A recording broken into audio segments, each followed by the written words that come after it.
At para naman sa mga gustong magpapresko dahil sa sobrang init, paboritong destinasyon pa rin ang Tagaytay. Ang pamamasyal pwede pang sabayan ng pagninilay. May unang balita, si Darlene Kai live. Darlene.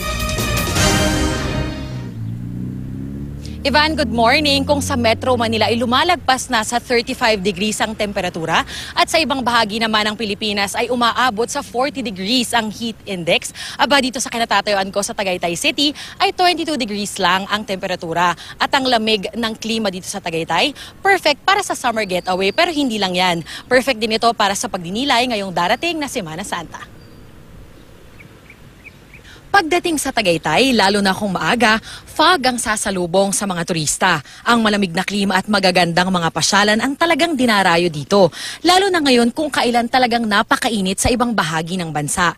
Pero bukod sa pamamasyal, perfect din ang Tagaytay para sa pagninilay ngayong Semana Santa. May mga simbahan dito na talagang dinarayo at pwedeng isama sa inyong bisita iglesia tulad ng Pink Sisters Chapel and Convent at ang Our Lady of Lourdes Parish. Bukod din sa mga regular na misa, mayroon silang Lenten schedule na may mga pangungumpisal, Lenten talk, prosesyon, Easter Vigil Mass at iba pa. At syempre, pag dumayo sa Tagaytay, hindi mawawala ang food trip. Ang isang cafe na ito, may mga pagkain na meat-free kaya pwedeng-pwede para sa mahal na araw. Bukod sa bukas ang Dreamland Cafe 24 oras, bukas din sila buong Holy Week. May nabutan kaming magkakatrabaho na maaga pa lang ay dumayo na dito sa Tagaytay. Sa unang papasok kasi sa isip mo, malamig siya dito. No? So, yun yung una namin naisip since and hindi na siya traffic around nung time ng out namin. So, naisip namin na hangout lang, chill.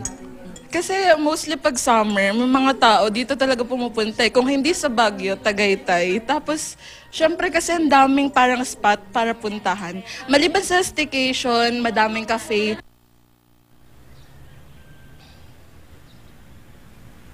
Ivan, tunay ngang isa ang Tagaytay sa mga swak na destinations ngayong tag-init at darating na Holy Week. Pero paalala ng Simbahang Katoliko na huwag nating kalimutan ang tunay na diwa ng Semana Santa, ang pagsasakripisyo. Yan muna ang latest mula dito sa Tagaytay City. Balik sa'yo, Ivan.